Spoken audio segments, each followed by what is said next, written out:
Income tax बचाने का हो टेंशन या फिर जीएसटी के पेचीदे नियमों की हो उलझन, अटका हो रिफंड या मुश्किल में फंसा हो रिटर्न, हर मुश्किल सवाल का आसान जवाब है टैक्स गुरु, जहां आप ना सिर्फ अपना टैक्स बचाते हैं बल्कि हम टैक्स की उलझनों को सुलझाने के गुर भी आपको सिखाते हैं। नमस्कार, मैं हूं लक्ष्मण रॉय और आज आपके सवालों का जवाब देने के लिए हमारे साथ है टैक्स एक्सपर्ट गौरी चड्ढा जी। गौरी जी, आपका स्वागत है टैक्स गुरु में। इससे पहले आपसे सवाल जवाब का सिलसिला शुरू करें, बताएं दर्शकों कि इस बार क्या कुछ खास रहने वाला है। तो आज हम आपको बताएंगे मौजूदा वित्त वर्ष खत्म होने से पहले किन किन बातों का रखें ख्याल ताकि आपकी टैक्स प्लानिंग हो सके बेहतर। लाइफ और हेल्थ इंश्योरेंस के प्रीमियम पर लगने वाले जीएसटी पर भी ले सकते हैं टैक्स छूट का फायदा, कैसे बताएंगे बस थोड़ी देर में। काफी कोशिशों के बावजूद कैंसिल हो चुके जीएसटी नंबर को दोबारा रजिस्टर्ड करना हो रहा है मुश्किल, तो क्या है रास्ता, ये सारी बातें करेंगे हम अपने इस खास शो में। फिलहाल सबसे महत्वपूर्ण बात कि मौजूदा वित्त वर्ष खत्म होने वाला है और 1 अप्रैल से नए वित्त वर्ष की शुरुआत हो जाएगी। ऐसे में सबसे जरूरी काम यह है कि आप किन किन बातों का ख्याल रखें अपनी टैक्स की प्लानिंग को लेकर के। आपको एक चेकलिस्ट तैयार करना चाहिए, क्योंकि अक्सर लोग भूल जाते हैं और आखिर समय में इसको तैयार करते हैं तो कई बार टैक्स छूट का पूरा फायदा नहीं ले सकते हैं। तो आपके हिसाब से क्या क्या उस चेकलिस्ट में होना चाहिए और किस तरह की प्लानिंग करनी चाहिए आखिरी वक्त में? देखिए लक्ष्मण, आखिरी वक्त में मार्च के महीने में जो प्लानिंग करनी है वो दोनों सालों के लिए करनी है। एक जो साल चल रहा है, एक जो साल आने वाला है। तो पहले तो आपको अपना 26AS चेक करना है, जहां पे टैक्स क्रेडिट आपका रिफ्लेक्ट हो रहा होता है। आपको ये देखना है कि जो टीडीएस आपका काटा है डिडक्टर ने, एम्प्लॉयर ने, जिसने भी काटा है, वो वहां आ रहा है कि नहीं। अगर वो टीडीएस वहां रिफ्लेक्ट नहीं कर रहा तो आपको उसका क्रेडिट नहीं मिलेगा। बाद में आपको बहुत परेशानी होगी, आपको इधर उधर चक्कर काटने होंगे कि अपना टीडीएस आप जमा करा दीजिए। तो इसको आप अभी से चेक करें और अपने एम्प्लॉयर को या जो भी डिडक्टर है उनको बोलें कि वो जमा कराएं। दूसरी चीज जो आपको ध्यान रखनी है, अगर आपने अपनी पिछले साल की रिटर्न अभी तक नहीं भरी है तो 31 मार्च 2020 उसकी लास्ट डेट है विद पेनल्टी। इसके बाद आप रिटर्न भर ही नहीं पाएंगे, तो अभी भी वक्त है, आप रिटर्न विद पेनल्टी भर दीजिए। जो तीसरी चीज आपको ध्यान रखनी है वो है अपनी टैक्स प्लानिंग, यानी अपनी जो इन्वेस्टमेंट्स आप करते हैं, एक्सपेंडिचर करते हैं, 80C, 80CCD, 80D, इन सब का आपको जो टैक्स प्लानिंग के हिसाब से कहीं अगर आपके पास मार्जिन है तो उसको फुलफिल करके टैक्स आपको बचाना है। कुछ अकाउंट्स ऐसे होते हैं जहां पे मिनिमम बैलेंस मेंटेन करके रखना होता है या मिनिमम बैलेंस जमा कराना होता है साल में। जैसे पीपीएफ अकाउंट होता है, उसमें 500 रुपए का बैलेंस आपको साल में जमा कराना ही होता है। वो कराना ना भूले, वरना जो आपका अकाउंट है वो डीएक्टिवेट हो जाएगा। और उसके अलावा जो आपको 2 चीज़ें ध्यान रखनी है, वो पहली तो ये है कि आपको एडवांस टैक्स अपना कैलकुलेट करना है और उसको 15 मार्च से पहले 100% जमा कराना है अगर वो 10,000 से ज़्यादा का है। और दूसरा, जो सेल्फ डिक्लेरेशन आप एम्प्लॉयर को देते हैं टीडीएस डिडक्शन की, उसकी भी आखिरी तारीख आ रही है, तो वो भी आपको देनी है। मुझे लगता है बहुत सारी चीजें जिसका आपको ख्याल रखना है और आपके पास वक्त काफी कम है। अगर अभी आप इस सारे चेकलिस्ट को तैयार करना शुरू कर देते हैं, इसको पूरा करते हैं, तो मुझे लगता है कि कारोबारी साल खत्म होते होते तक आपके पास कोई टेंशन नहीं रह जाएगी और आप बेहतर तरीके से अपना टैक्स बचा सकते हैं। चलिए शुरू करते हैं बातचीत का सिलसिला। अगले सबसे पहले कॉलर हमारे साथ हैं सूरत से ग्रीन पारेख जी। पारेख साहब, पूछिए क्या पूछना चाहते हैं। Good morning. मैं ये पूछना चाहता हूं कि FY 2019-20 में ब्याज की आय पर, सेविंग्स में और फिक्स डिपॉजिट पर कितनी सीमा तक छूट मिलती है, और उसी में सीनियर सिटीजन और सुपर सीनियर सिटीजन के लिए कुछ अलग प्रावधान है क्या? तो आप क्या सीनियर सिटीजन हैं? 2021 में उसमें क्या क्या परिवर्तन किए गए? यदि वो पुराना रिजीम ऑप्ट करता है तो, या यदि वो नया रिजीम ऑप्ट करता है तो? ठीक है। और 80C के अंतर्गत एक्रूड इंटरेस्ट और NSC में पुराने और नया रिजीम एक्सेप्ट करे तो एलिजिबल डिडक्शन में जुड़ जाता है क्या एक्रूड इंटरेस्ट और NSC?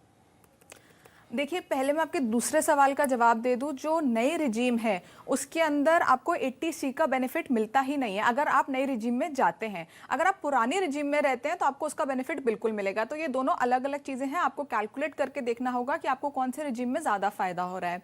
अब हम बात करें अगर फाइनेंशियल ईयर 19-20 की, जहाँ पे आपने पूछा सेविंग से अगर इंटरेस्ट आ रहा है, FD से आ रहा है, उसमें क्या प्रावधान है।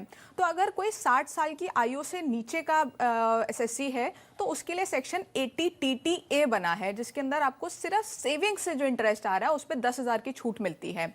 यही अगर कोई सीनियर सिटीजन है, यानी कि 60 साल से ऊपर की आयु का है, तो उसके लिए जो सेक्शन बना है वो है 80TTB, जिसमें 50,000 तक की छूट है और उसमें जो FD से इंटरेस्ट आ रहा है वो भी, और जितना भी आपको इंटरेस्ट मिल रहा है सारा आप उसमें कवर कर सकते हैं। अब यही अगर आप अगले फाइनेंशियल ईयर पे आ जाते हैं तो आपको जैसे पता ही है कि 2 रिजीम है, पुरानी और नई, तो आपको दोनों में कैलकुलेट करके देखना होगा, क्योंकि नए रिजीम में आपको ये 80TTA और 80TTB इन दोनों का भी बेनिफिट नहीं मिलेगा। तो मुझे लगता है कि अभी भी लोगों के बीच में कंफ्यूजन है कि नए रिजीम और पुराने रिजीम में कौन सी टैक्स छूट है, कौन सी टैक्स छूट नहीं है।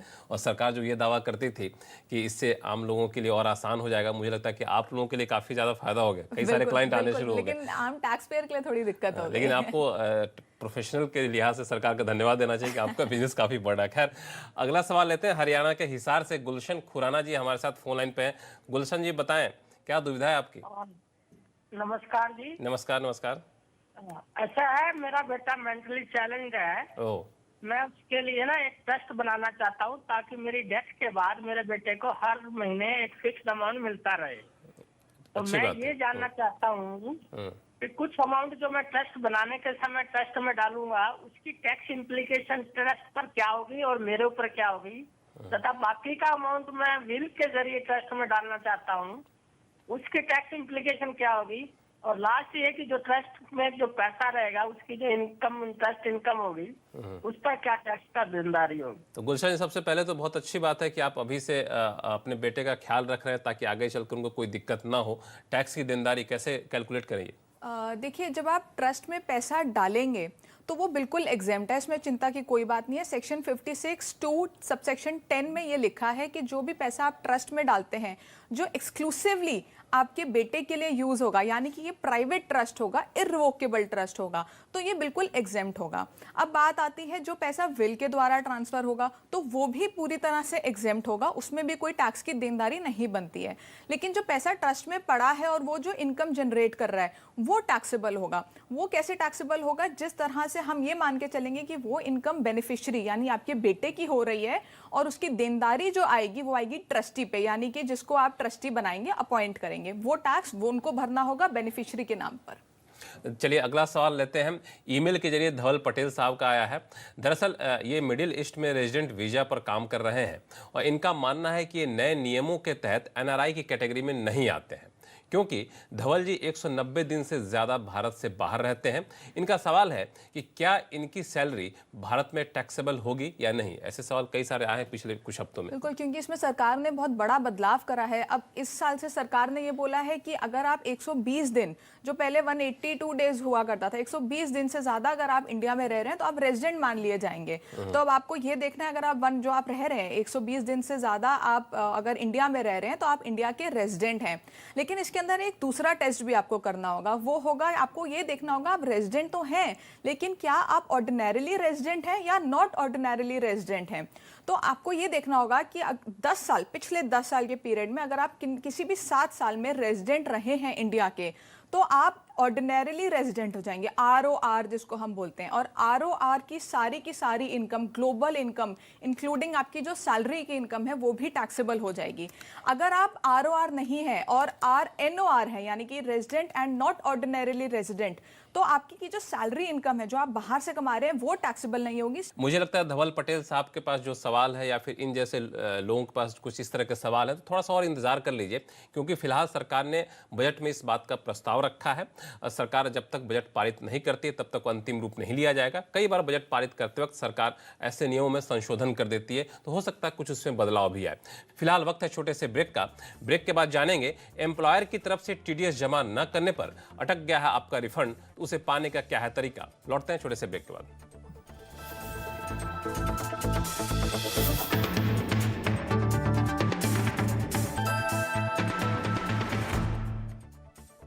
ब्रेक के बाद आपका स्वागत है। ईमेल के जरिए राहुल कपाड़िया जी का सवाल आया है। ये रिटायर्ड सरकारी अधिकारी हैं और साल 2014 में इनको मिले एरियर पर 60,300 रुपये का TDS काटा गया जो अभी तक जमा नहीं किया गया है। इन्होंने ई निवारण के जरिए शिकायत दर्ज की थी और व्यक्तिगत तौर पर इनकम टैक्स अधिकारी से मुलाकात भी की, लेकिन कोई रास्ता नहीं निकला। अब इनकम टैक्स विभाग की ओर से इनका अगले साल का रिफंड भी रोक दिया गया है। क्या रास्ता है? ये तो बड़ा मुश्किल है। देखिए लक्ष्मण, ऐसा बहुत केसेस में देखा गया है। ये बहुत आम प्रैक्टिस है कि एम्प्लॉयर आपका टीडीएस तो काट लेता है लेकिन उसको जमा नहीं कराता। तो सबसे पहले तो आप अपने एम्प्लॉयर के पास जाइए, उनसे रिक्वेस्ट करें और ये रिक्वेस्ट आप रिटर्न में करें। एक रिटर्न एप्लीकेशन डालें कि आपने जो हमारा टीडीएस काटा है आप उसको प्लीज़ जमा करा दीजिए। उसके बाद अगर वो नहीं कराता तो आप जो आपका एम्प्लॉयर है उसका जो असेसिंग ऑफिसर है उनके पास जाइए, वहाँ पे कंप्लेन करिए कि ऐसे ऐसे मेरा टीडीएस काटा गया है जो अभी तक जमा नहीं कराया, जिसके साथ आप कुछ डॉक्यूमेंटेशन अटैच करें, आप अपनी सैलरी स्लिप्स अटैच करें जहाँ पे दिख रहा होगा कि आपका टीडीएस काटा गया है, बैंक स्टेटमेंट जहाँ पे आपको सैलरी आई है, साथ ही आपका 26A जहाँ पे वो टीडीएस रिफ्लेक्ट नहीं कर रहा होगा, और जो आपने कम्युनिकेशन अपने एम्प्लॉयर के साथ करी है रिटर्न कम्युनिकेशन वो डालें, और उनका कोई अगर रिप्लाई आया है कि हम नहीं जमा करा रहे तो वो भी अटैच कर दीजिए। इसमें सीबीडीटी की क्लैरिफिकेशन है कि ऐसे केसेस में जब एम्प्लॉयर टीडीएस तो काट लेता है लेकिन जमा नहीं कराता तो एसएससी को हैरेस नहीं किया जा सकता और एम्प्लॉयर की ही लायबिलिटी बनती है। तो आप ये भी कोट कर सकते हैं। और साथ ही लक्ष्मण, ऐसा देखा गया है आजकल जो इनकम टैक्स डिपार्टमेंट है वो ट्विटर पे भी कंप्लेंट्स ले रहा है। मेरा पर्सनल एक्सपीरियंस है कि ट्विटर की कंप्लेन बिल्कुल बिल्कुल और लोगों की कंप्लेन मानी गई है, सॉल्व करी गई है। तो हालांकि सर मुझे लगता है कि जो टीडीएस काटता है एम्प्लॉयर वो जमा करता है कि नहीं करता है, इसका अब हम लोग को तो एसएमएस आना शुरू हो जाता है। ये भी एक फैसिलिटी है, अगर एसएमएस नहीं आए, जानकारी नहीं आए तो आपको थोड़ा सा अलर्ट रहना चाहिए। लक्ष्मण, लेकिन एसएमएस सबको नहीं आता। कुछ लोगों के जो सीएज होते हैं वो अपना नंबर डाल देते हैं या कोई जिनसे वो रिटर्न भराते हैं वो उनका नंबर डाल देते हैं, तो जरूरी नहीं है कि आपको एसएमएस आता होगा। लेकिन दूसरे दर्शकों के लिए मुझे लगता है कि एक बड़ी सबक है कि आप अपना नंबर डाल के रखिए ताकि जैसे आपका एम्प्लॉयर टीडीएस जमा करे तो आपके पास इसकी जानकारी आ जाए। नहीं जमा करता है, एसएमएस नहीं आएगा तो उस वक्त भी आप समय रहते अलर्ट हो सकते हैं। चलिए, ये सारी बातें हम लोगों ने की अब तक इनकम टैक्स की। अब बारी है जीएसटी से जुड़े सवालों और आपको उलझनों को दूर करने की।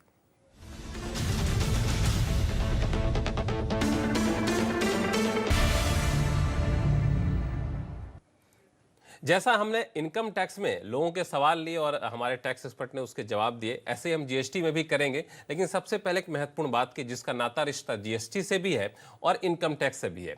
दरअसल हम सभी जानते हैं कि लाइफ इंश्योरेंस हो या फिर मेडिकल इंश्योरेंस, सेक्शन 80C और 80D के तहत इस पर टैक्स छूट मिलती है। लेकिन जब ये प्रीमियम आप चुकाते हैं तो उस पर आपको जीएसटी लग जाता है। आपको पता है कि इस जीएसटी का भी आप फायदा ले सकते हैं टैक्स छूट के तौर पर। कैसे, बताएंगे गौरी, क्या तरीका है इसका? देखिए लक्ष्मण, ये बहुत कॉमन क्वेरी आती है लोगों के पास जब अपनी डिक्लेरेशन सबमिट कर रहे होते हैं कि जब मैं मेडिक्लेम पॉलिसी का अमाउंट ले रहा हूं तो क्या मैं बिना जीएसटी के लूं या विद जीएसटी। तो इसका सीधा सीधा आंसर है कि आप जीएसटी का बेनिफिट भी ले सकते हैं। जैसे अगर आपने 20,000 की पॉलिसी ली है मेडिक्लेम पॉलिसी 80D के तहत, तो उसके अंदर जो 18% का जीएसटी होगा, जो होगा 3600 के आसपास, वो भी आप क्लेम कर सकते हैं। यानी कि आप टोटल 23,600 का डिडक्शन 80D में ले पाएंगे। सेम चीज आती है आपकी लाइफ इंश्योरेंस के केस में और यानी यूलिप के केस में भी। यूलिप में जो इन्वेस्टमेंट का पोर्शन होता है उस पर तो कोई टैक्स नहीं लगता, लेकिन जो चार्जेस होते हैं फंड मैनेजर चार्जेस या कोई भी उस पर जो चार्जेस लग के आते हैं उस पर भी जीएसटी लगता है, उसका भी आप फायदा ले सकते हैं। अब अगर आपका एम्प्लॉयर कहता है कि नहीं आप उसका फायदा नहीं ले सकते और डिक्लेरेशन में वो उसको एक्सेप्ट नहीं करता, तो आप अभी छोड़ दीजिए, उनको ज्यादा टीडीएस काटने दीजिए। आप जब आपका रिटर्न भरेंगे तो आप ज्यादा इंक्लूडिंग टीडीएस के साथ रिटर्न को भरिए और अपना रिफंड ले लीजिए। वो तो काफ़ी अच्छी बात है। मुझे लगता है कि कई बार ये जो रिफंड का मामला होता है 3 से 4 से 5 हज़ार रुपये तक चला जाता है। तो आपको अच्छी खासी बचत हो जाएगी अगर आप इस तरह के जीएसटी चुकाए हैं उसका आप टैक्स रिफंड लेते हैं। तो अब शुरू करते हैं जीएसटी जुड़े सवालों का और सबसे पहले कॉलर हमारे साथ हैं अनूप श्रीवास्तव जो कि दिल्ली से जुड़ गए हैं। अनूप जी बताएं क्या पूछना चाहते हैं? हाँ नमस्कार सर। मेरा जो क्वेश्चन है जीएसटी रिफंड से रिलेटेड है।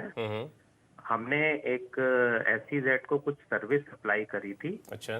तो उसमें हमने लेकिन कस्टमर से जीएसटी चार्ज किया था बिल में और हमने वो जीएसटी डिपार्टमेंट को पे भी कर दिया था, लेकिन कस्टमर ने हमें वो रिफंड नहीं किया जीएसटी अमाउंट। तो अब हमें उसका रिफंड फाइल करना है, तो क्या तरीका है, ये जानना चाहते हैं?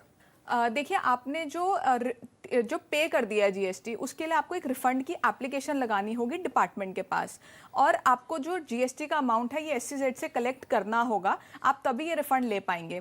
क्योंकि जब आप रिफंड की एप्लीकेशन लगाएंगे इसके साथ कुछ डॉक्यूमेंट्स आपको लगाने होंगे, जैसे SCZ का जो सैंक्शन लेटर है वो लगाना होगा, साथ में इनवॉइस की कॉपी लगानी होगी, साथ ही दोनों बुक्स ऑफ अकाउंट्स में जो रिस्पेक्टिव लेजर्स हैं वो लगाने होंगे, और वो तभी मैच करेंगे जब आपको SCZ ने पेमेंट कर दी होगी। तो आप पहले SCZ से फॉलोअप करें, उनसे GST का अमाउंट लें और उसके बाद अपनी रिफंड की एप्लीकेशन आप ऑनलाइन फाइल करके डिपार्टमेंट के पास पर्सनली भी जा सकते हैं। मुझे लगता है कि बड़ी दुविधा होती है GST में कि सामने वाले ने अगर GST का पेमेंट नहीं किया तो आपको रिफंड नहीं मिलता। तो ये भी आपको इंश्योर करना है कि सामने वाले ने GST का पेमेंट कर दिया है। चलिए अगला सवाल है अजमेर से राकेश जैन साहब का, जो हमारे साथ फोन लाइन पर जुड़ गए। राकेश जी, क्या दुविधा है आपकी GST को लेकर? हमने GST की 2 रिटर्न फाइल की हुई है, रिफंड की हुई, अप्रैल जून 2019 से जुलाई सितंबर 2000 सैंक्शन हो गया अमाउंट, लेकिन पैसा नहीं आ रहा अभी तक। अच्छा, अमाउंट सैंक्शन हो गया, पैसा नहीं आया अभी तक? हाँ, रिफंड सैंक्शन लिखा हुआ आ रहा है और बैंक अकाउंट वैलिडेशन में आ रहा है, bank account validated by PFMS, लेकिन वो रिफंड नहीं आया। रिफंड नहीं आ रहा। देखिए, क्योंकि आपका जो रिफंड है वो सैंक्शन हो चुका है, तो इसमें कोई लॉ का इशू या कोई फैक्ट का इशू तो बिल्कुल भी नहीं है। ये एक टेक्निकल प्रॉब्लम है और ये प्रॉब्लम काफ़ी लोगों को आ रही है, आप अकेले नहीं हैं। तो इस केस में भी मैं आपको यही सलाह दूंगी कि आप डिपार्टमेंट जाइए, फिजिकली खुद जाइए, फिजिकल एप्लीकेशन सबमिट करें, पता करें क्या दिक्कत है, वहाँ से आपको पता लग जाएगा कि क्या आपको इशू आ रहा है। वो इशू सॉल्व होने के बाद ही आपका रिफंड आ पाएगा। हालांकि जो डिपार्टमेंट है उनको कुछ समय दिया जाता है सैंक्शन करने के बाद भी जो रिलीज करने के लिए पेमेंट, हो सकता है अभी वो समय पूरा ना हुआ हो इसलिए रिफंड ना आया हो। आप फिर भी एक बार डिपार्टमेंट जाके पता कर लीजिए कि कहीं कोई और इशू तो नहीं है। जैन साहब, इसके बावजूद अगर आपके पास रिफंड नहीं आता है तो फिर आप टैक्स गुरु को संपर्क करिए, हम आपकी बात GST डिपार्टमेंट तक जरूर पहुंचाएंगे। फिलहाल वक्त है छोटे से ब्रेक का। ब्रेक के बाद बताएंगे कि कैंसिल GST नंबर को वापस रजिस्टर्ड करने का क्या हो सकता है तरीका।